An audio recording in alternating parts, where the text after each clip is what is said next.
Alors bonjour à tous. Une fois de plus avec une nouvelle vidéo. Ça fait un petit bail que depuis la dernière fois que j'ai shooté. Je pense que c'était en septembre. Et donc principalement parce que non, c'était en juillet en fait. C'était en juillet. Et donc juillet, j'étais en vacances, j'étais en déplacement jusqu'en septembre. Et donc quand je suis rentré en septembre à Shanghai, j'avais pas du tout eu le temps. En fait, il faut savoir que en Chine, pour la période, je dirais fin septembre jusqu'à fin octobre, jusqu'à pardon, fin février, il y a beaucoup de commandes qui tombent. Il y a tout le monde qui veut livrer la marchandise avant la fin de l'année. Hein, il y a les commandes de fin d'année aussi qui sont là. Et surtout, il y a le nouvel an chinois qui approche. Voilà. Donc ça fait que hein, voilà, il y a toutes les commandes qui sont là, voilà, et tout le monde veut avoir sa commande, soit avant la fin de l'année ou avant le nouvel an chinois. Et donc ça fait que j'ai pas arrêté de courir, de me déplacer gauche-droite. En plus, il y avait un projet sur lequel je travaillais. Et donc ça m'a pris en fait tous les mois de octobre, novembre quoi. Donc à chaque fois je me disais je vais shooter la semaine prochaine et jusqu'à aujourd'hui. Et donc voilà le pourquoi j'ai pas pu faire de vidéo pendant toute la période là. Présentement je suis à Varsovie. Bon, la dernière fois que j'ai shooté la vidéo c'était à Cracovie. Et donc là, je suis à Varsovie. J'ai quitté Shanghai il y a pas longtemps. Donc là aussi, je vais faire Varsovie et plus tard, la semaine prochaine, je serai en France. Et puis après, je ferai la Belgique aussi avant de rentrer sur Shanghai, quoi. Donc je vais essayer bon, Luxembourg aussi, hein. Je ferai la France, la Belgique et bon, Luxembourg, c'est pas sûr, mais de toute façon, c'est à côté de là où je vais habiter, quoi. Donc voilà, et puis bref, je ferme la petite parenthèse du pourquoi j'ai pas pu poster de vidéo, comme j'avais promis. La deuxième petite parenthèse que je voulais faire, c'est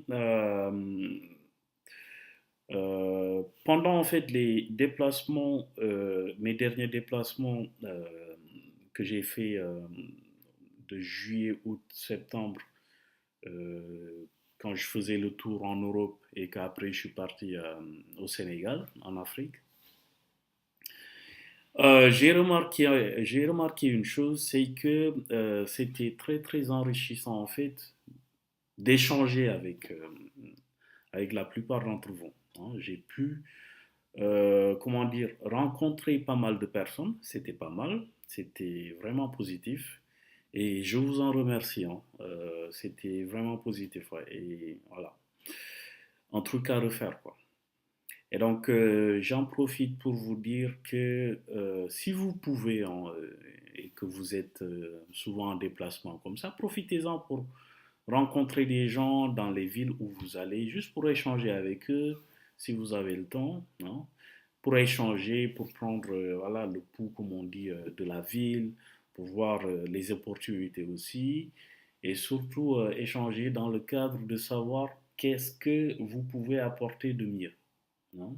Qu'est-ce que vous pouvez apporter de positif et tout quoi. Donc les échanges comme ça, c'est très très positif. Et personnellement, je les encourage, hein. C'est un truc à faire quoi. Voilà. Et donc j'en profite aussi pour dire à toutes les personnes que j'ai pas pu rencontrer parce on n'avait pas assez de temps, soit parce que eux-mêmes ils n'étaient pas disponibles ou que moi j'étais pas disponible. Bon, j'espère qu'on aura vraiment l'occasion de le faire une prochaine fois, quoi. Voilà. La troisième petite parenthèse, c'est je voulais profiter de cette vidéo-là pour lancer en fait, comment dire, un nouvel échange non, avec les gens qui me suivent, avec ceux qui regardent par exemple mes vidéos. Je commence à me décharger un peu de ce que je fais, de mon travail et tout, et donc je commence à déléguer. Bon, je recrute là en ce moment pour pouvoir me décharger un peu de mon travail et donc ça me permettra aussi d'avoir assez de temps pour, voilà, pour continuer à faire ce que je fais là parce que ça compte beaucoup pour moi. Et donc j'en profite pour vous dire, voilà, pour inviter tout le monde, si vous avez des projets, je parle juste de discuter, d'échanger, et que vous voulez mon point de vue là-dessus, voilà, comment dire, on pourra toujours échanger 30 minutes si le temps nous le permet, soit sur Skype, soit sur WhatsApp, hein, face à face, je préfère, en vidéo, si possible, même si des fois la connexion nous fait défaut. Ok? Donc voilà, ça fait 5 minutes que j'ai fait des parenthèses, parenthèses, parenthèses, pour revenir un peu sur tout ce qu'on a raté et tous ces détails-là, quoi.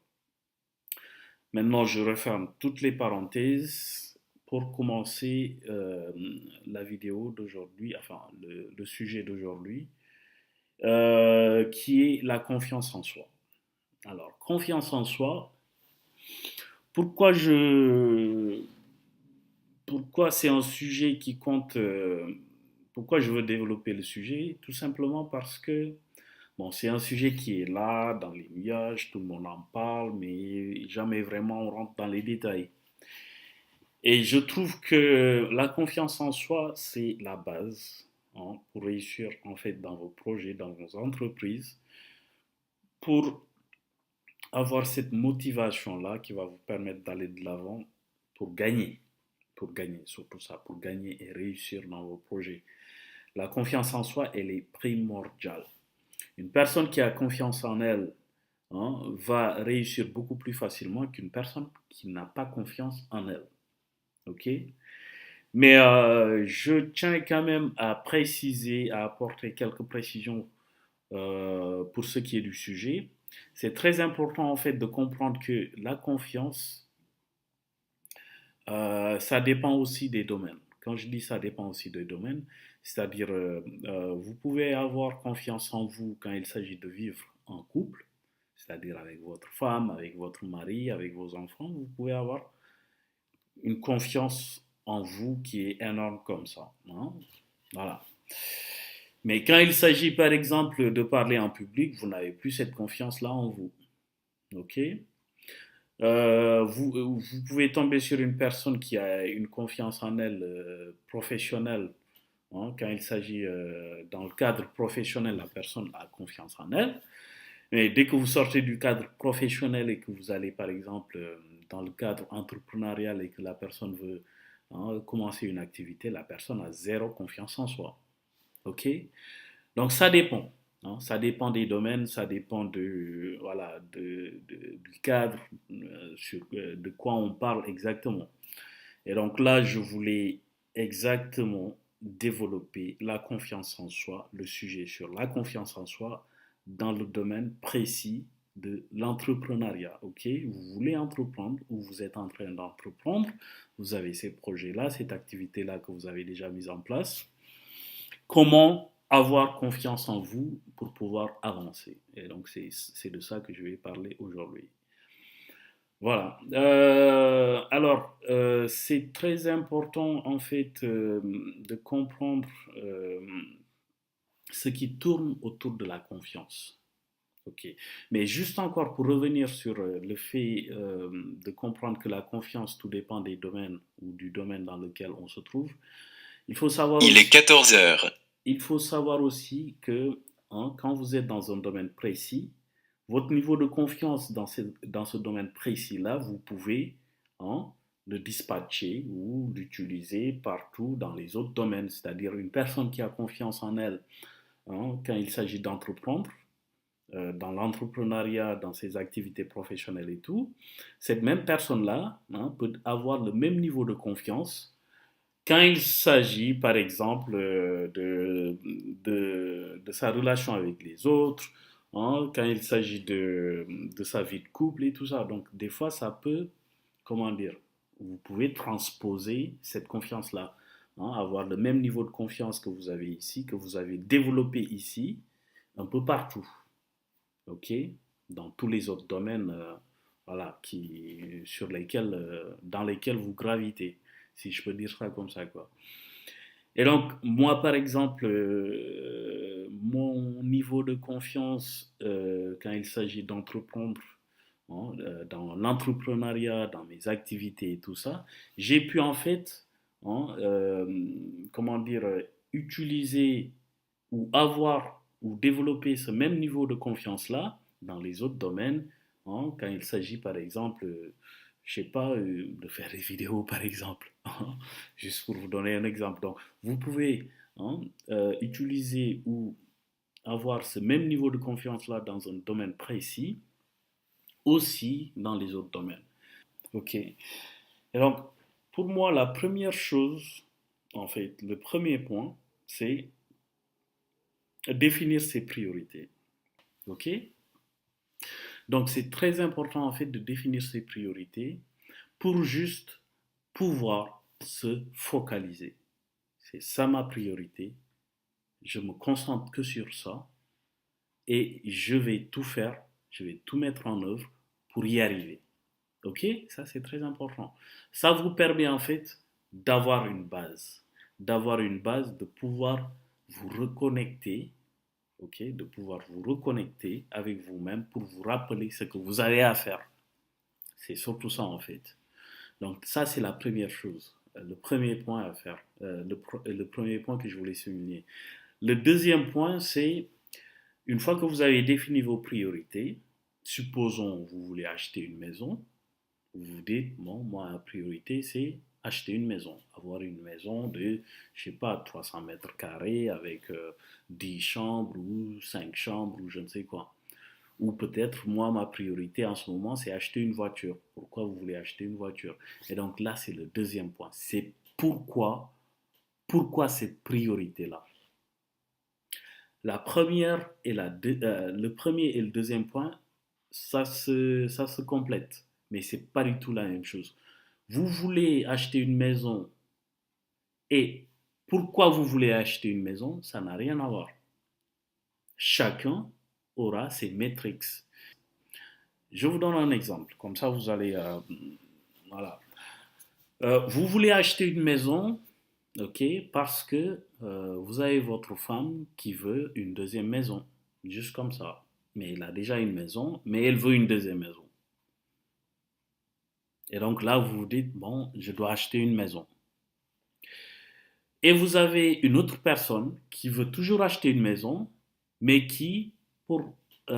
pourquoi la personne veut acheter la maison? La personne se dit, moi je veux acheter une maison parce que j'ai des enfants qui dorment dans la rue, hein, qui dorment gauche à droite, hein, qui n'ont pas vraiment, voilà, je veux réunir mes enfants, je veux acheter une maison pour offrir à ma famille un toit. Vous voyez, les métriques ne sont pas les mêmes. La première personne, elle va acheter une maison juste parce que sa femme lui demande, bon, vas-y, achète-moi une deuxième maison, mais qu'ils ont déjà une maison. Et la deuxième personne, en fait, elle va acheter une maison. Pourquoi? Parce qu'elle veut voir ses enfants, hein, dans le même toit, avoir un toit et tout. Donc, les deux personnes ont des métriques différents, mais ils ont tous les deux la même priorité.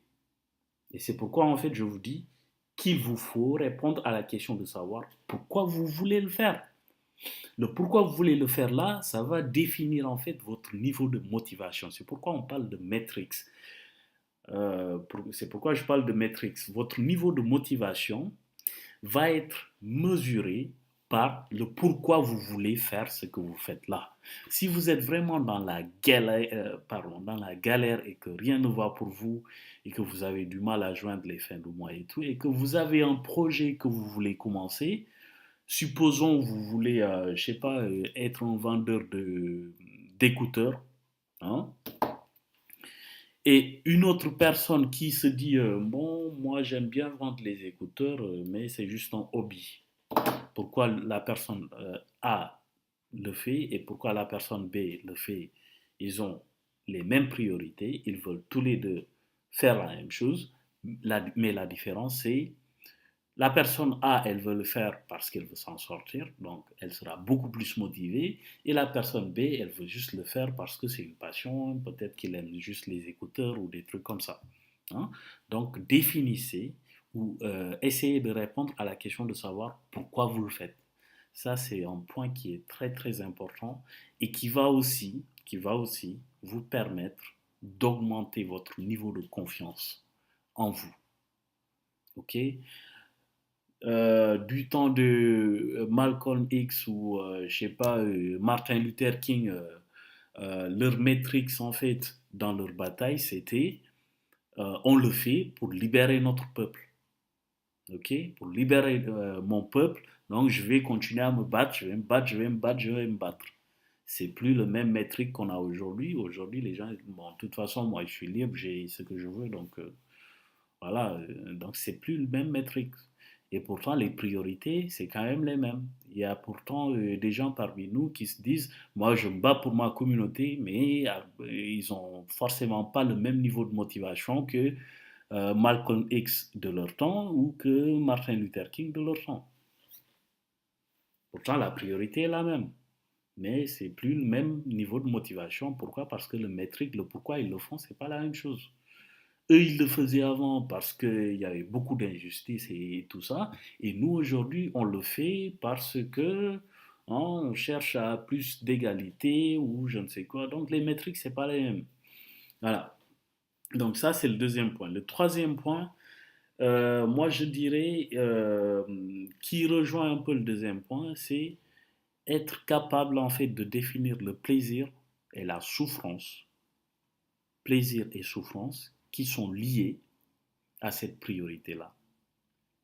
Vous voulez acheter une maison, ok. Vous savez pourquoi vous voulez acheter la maison? Parce que vous ne voulez plus, par exemple, voir vos enfants dormir gauche-droite un peu partout. Vous voulez les regrouper, vous voulez leur donner un toit. Si maintenant vous êtes capable de définir le plaisir et la souffrance, ça va encore plus vous motiver. Alors pourquoi je parle de plaisir et souffrance? Le plaisir, c'est vous avez réussi à acheter la maison, mais imaginez-vous, vous avez réussi à acheter la maison, qu'est-ce qui va se passer? Vous allez voir vos enfants dans la maison, vous allez être content, vous allez vous dire, waouh, je l'ai fait, j'ai réussi, je l'ai quand même fait quoi. Et maintenant, j'offre ça à mes enfants, je leur offre un toit. Ça, c'est le plaisir. La souffrance, c'est si je ne réussis pas à y arriver, si je n'arrive pas à m'acheter la maison là, qu'est-ce qui va se passer? Comment je vais vivre la situation? Bon, je me verrai voilà, mal dans ma peau parce que je vais continuer à voir mes enfants errer de gauche-droite sans toit et être là à souffrir. Ça, c'est la définition de la souffrance. Vous définissez le plaisir et vous définissez la souffrance. Vous définissez le plaisir, vous définissez la souffrance. Et dans cette définition du plaisir et de la souffrance, il y a aussi l'estime de soi. Comment vous estimez? Est-ce que vous dites que, voilà, moi, je me respecte et en tant que homme, père de famille, je ne veux plus voir mes enfants hein, continuer à dormir dans la rue. Ça, c'est l'estime de vous-même. Qu'est-ce que ça vous fait, vous, de voir vos enfants dormir dans la rue? De voir vos enfants ne pas avoir de toit? Qu'est-ce que ça vous fait, vous? Il y a aussi des gens pour qui ça ne les gêne pas.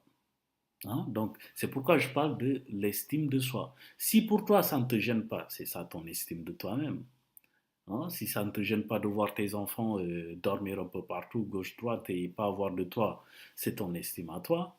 Si maintenant ça te gêne, et que tu veux y remédier, c'est aussi ton estime à toi. Ok? C'est comme quand vous rencontrez des gens et qui vous disent non, moi ça je ne le mérite pas. Ben, tu ne le mérites pas, tu ne vas pas l'avoir. Comment veux-tu l'avoir si tu ne le mérites pas? C'est ça l'estime de soi. Vous voulez la maison, mais vous vous dites non, je ne mérite pas la maison. Ben, tu ne vas pas l'avoir, la maison. Vous voulez être millionnaire, mais vous vous dites au fond, non, millionnaire, c'est pas pour moi, c'est pour les autres. Ben, tu ne seras jamais millionnaire. Tu vas avoir de l'argent. Et à chaque fois, tu te dis, non, non, ça, c'est pas pour moi. Ben, c'est pas pour toi, ça ne sera jamais pour toi. C'est ça l'estime de soi. Et donc, dans la définition du plaisir et de la souffrance que vous allez faire, plaisir et souffrance liés en fait à cette priorité-là que vous avez, en même temps, vous allez devoir définir votre estime de vous-même. Comment vous vous estimez. OK? Comment vous voyez, quelle estime vous avez de vous-même. Et si vous ne savez pas répondre à cette question-là, c'est pas une question d'être, de ne pas être humble ou ça n'a rien à voir avec l'humilité. Donc, c'est votre capacité en fait à vous affirmer avec les autres, à vous battre pour ce que vous voulez, à vous battre pour avoir ce que vous voulez, sans pour autant écraser les autres. C'est ça l'estime de soi. Dire que vous méritez d'être millionnaire, ça n'a rien il n'y a aucun mal à le dire. Dire que vous voulez être milliardaire, ben ça n'engage que vous. Et c'est votre estime de vous. Et le monde devrait s'estimer heureux de voir des gens qui veulent être des milliardaires. Ça n'a rien de... Hein, c'est pas du tout contraire à l'humilité ou je ne sais quoi. Hein. Donc, ayez une bonne estime de vous-même. Ok, si vous voulez renforcer en fait ce niveau de confiance personnelle, ce niveau de confiance en vous. Alors, le quatrième point serait d'accepter les échecs. Vous essayez, vous échouez. Vous essayez, vous échouez. Vous essayez, vous échouez. Et vous essayez, et vous échouez. Et après, vous réussissez. C'est ça la vie. C'est pas vous essayez et vous réussissez. Non, c'est pas ça. C'est vous essayez, vous échouez, vous essayez, vous échouez, vous essayez, vous échouez et vous réussissez. Vous savez pourquoi il y a 1% ou 5%? Après, ça dépend. Il y a des gens qui disent que c'est 5% des gens qui réussissent. Vous savez pourquoi il y a 1% ou 5% des gens qui réussissent? Tout simplement parce que ça fait mal d'échouer. Ça fait mal, ça fait... On a tellement mal des fois quand on échoue. Les 1% ou les 5% qui ont réussi, c'est ceux-là qui sont qui ont été capables en fait d'aller au-delà de cette souffrance-là. Parce que les 95%, quand ils vont avoir mal, quand ils vont sentir cette souffrance-là, ils déguerpissent, ils se cassent, ils arrêtent. Et les échecs aussi, c'est savoir différencier la culpabilité et la responsabilité. Et ça, c'est très important. C'est très important en fait dans votre développement de votre estime de vous-même, dans votre développement personnel, dans le développement de votre confiance en vous. Pourquoi je dis ça? Vous allez me demander pourquoi il parle de culpabilité et responsabilité. Alors, vous savez, des fois, quand vous échouez, c'est tellement facile et c'est tellement mieux de trouver un bouc émissaire, d'accuser les autres. Quand vous échouez là, vous avez un projet, vous le mettez en place et puis après à la fin vous échouez. Vous savez, c'est tellement facile d'accuser les autres. On se soulage. Vous savez pourquoi c'est bien d'accuser les autres, de trouver... parce que ça vous soulage, ça vous permet en fait de ne pas vivre à 100% cette souffrance-là qui fait mal. Parce que quand on accuse l'autre, on attend que l'autre vienne réparer. Et c'est là en fait le problème. Vu que vous accusez l'autre, et donc inconsciemment, vous êtes en train d'attendre l'autre pour que l'autre vienne vous sortir de votre situation. Je vous donne un exemple. Je sors dans la rue, je touche du bon, hein, je me fais agresser par deux voleurs, ils viennent, bon allez, vas-y, donne-moi ton argent, voilà. Ils prennent l'argent, ils se cassent. Il se trouve que c'était avec cet argent-là que je devais, je sais pas, payer mon pain ou payer mon dîner. Et donc finalement, j'arrive, ben, j'ai pas l'argent pour manger, pour dîner. Voilà. Est-ce que je vais passer mon temps à accuser les voleurs ou est-ce que je vais essayer de trouver une autre solution? Vous savez, je vais accuser les voleurs. Les voleurs là, ils sont coupables. Mais les voleurs-là, ils ne sont pas responsables de ma situation. Je ne sais pas si vous voyez la différence. Les personnes qui vous ont fait du mal, ils peuvent être coupables, elles peuvent être coupables, mais elles ne sont pas responsables de votre situation aujourd'hui. Moi, ce que je vais faire après le vol là n'engage que moi, ça ne doit pas engager aussi les voleurs. Les voleurs, ils sont déjà partis, ils sont partis avec l'argent, ils continuent leur vie. Moi, qu'est-ce que je vais faire? Est-ce que moi, je vais continuer à être là, à me dire, oui, à cause d'eux, maintenant, j'ai pas de quoi manger, hein, à cause d'eux, hein, j'ai pas mangé ce soir, à cause d'eux, à cause d'eux, à cause d'eux. Est-ce que je dois continuer à penser à ça ou est-ce que je dois me dire dans ma tête, bon, ils sont venus, ils m'ont piqué mon argent, ok, qu'est-ce que je vais faire là maintenant? C'est ça la responsabilité.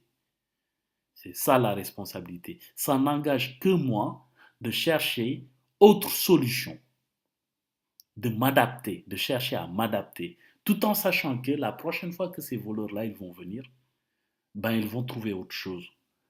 Hein? Ils vont trouver autre chose parce que j'ai déjà vécu ce malheur-là. Je ne veux plus que ça m'arrive. Peut-être que la prochaine fois, je vais marcher avec un pistolet. Et que le prochain voleur qui va venir, ben, je dis n'importe quoi. Bon, voilà. Mais c'est pour vous dire que les personnes, quand vous échouez, c'est beaucoup plus facile en fait, beaucoup plus facile, hein, d'accuser les autres, mais c'est moins responsable pour vous. Ça vous rend irresponsable quand vous continuez à accuser les autres et de les rendre responsables. Les autres qui vous ont fait échouer, ils sont coupables, mais ils ne sont pas responsables. Vous restez la seule personne responsable de votre situation tout le temps, quel que soit ce qui vous arrive. Donc, passez son temps à accuser l'État. Hein, L'État, il nous fatigue. L'État est responsable de ma situation aujourd'hui. Hein, L'État ne m'a pas donné je sais pas, de travail, l'État si, hein, mes grands frères si, ma maman si, mon père si, mes parents ils m'ont pas donné tout ce que je voulais ou je ne sais quoi. Ils sont peut-être coupables. L'État est peut-être coupable. Tes parents ils sont peut-être coupables. Tous ces mondes-là, pardon, tout ce monde-là il est peut-être coupable, hein. Mais la seule personne responsable c'est toi. Tu es la seule personne responsable de ta situation. Si l'État ne t'a pas donné du travail, peut-être que l'État a tort, peut-être que l'État est coupable. Mais est-ce que toi, puisque l'État ne t'a pas donné le travail, tu vas t'asseoir et accuser l'État? L'État est responsable aujourd'hui de ma situation parce qu'à cause de l'État, hein, j'ai pas de travail pour manger. J'ai pas de travail pour ci, j'ai pas de travail pour ça. Je suis bien d'accord, hein. Je suis bien d'accord que des situations comme ça arrive. Et voilà. Mais c'est à moi de prendre mes responsabilités pour que cette situation-là ne se répète pas. Et comment je vais? Des fois, c'est en s'adaptant, c'est en trouvant d'autres moyens. Et il ne faut pas se tromper, hein. Il y a tout le temps, en fait, un équilibre qui se fait après. Donc, trouver après hein, des solutions, il y en a toujours. Il y en a toujours. Donc, c'est quand vous acceptez de prendre vos responsabilités à vous que vous allez au final trouver des solutions face à ces problèmes-là. Ok, bon, c'est un truc que je voulais partager personnellement. Voilà, donc le cinquième point que je voulais souligner, c'est la répétition en fait. Répétez, répétez, répétez, répétez ce que vous faites. Euh, vous vous lancez dans, comment dire, dans un projet, dans une activité, ayez en tête la réponse de la question de savoir, c'est-à-dire le deuxième point, la question de savoir pourquoi vous faites ce que vous faites là. Je le fais pour mes enfants et répétez-vous ça tous les jours. Je le fais pour mes enfants, je le fais pour mes enfants, je le fais, je le fais, je le fais, je le fais, je le fais pour ça, je le fais pour ça, je le fais pour ça, je le fais pour ça. Et il ne faut jamais perdre de vue cela. Continuez à vous le répéter. Je le fais pour ça, je le fais pour ça, je le fais pour ça. Et donc je vais continuer, je vais continuer, je vais continuer. Je vais continuer. C'est ça. C'est ça qui compte. Et n'oubliez pas d'aller pas à pas, pas à pas, pas à pas. Personne n'est magicien dans ce monde. Et que ce sont les petits pas là qui font que, à un moment donné, vous vous retrouvez au sommet de la montagne, sans même savoir comment vous avez fait pour y arriver. C'est grâce aux petits pas là. Tu as mis un pas, tu as posé un autre pas, tu as posé, tu as posé, tu as posé. Et au bout de 5 ans, 10 ans, tu te retrouves au sommet de la montagne et tout le monde est là. Mais pourtant, il était là, il était en bas là. Regarde-le maintenant, il est là-bas. Et c'est ça. Les petits pas que tout le monde veut ignorer, que tout le monde pense qu'ils ne sont pas importants là. Ce sont ces petits pas-là qui ont fait la différence, qui font la différence et qui vont continuer à faire la différence. Voilà, donc je m'arrête là. La vidéo, elle a été un peu longue. Je vois déjà que ça fait 35 minutes là. Je m'arrête là et donc je vous dis à bientôt, à la prochaine fois. Et n'oubliez pas, hein, si vous avez des projets sur lesquels vous voulez discuter, échanger avec moi, n'hésitez pas. Envoyez-moi un message ou voilà, on pourra toujours en parler, toujours échanger et je pourrai toujours vous donner aussi mon opinion là-dessus et ça sera toujours avec plaisir. Voilà, donc la semaine prochaine, je serai à Metz, je serai en France, je serai sur Paris, puis après je serai à Metz. Et donc, bon, il y a déjà des gens que je, je vais rencontrer. Et sûrement la prochaine fois, comment dire, la semaine prochaine, je pourrai encore faire une nouvelle vidéo. Bon, allez, je vous dis à la prochaine et merci beaucoup. Ciao.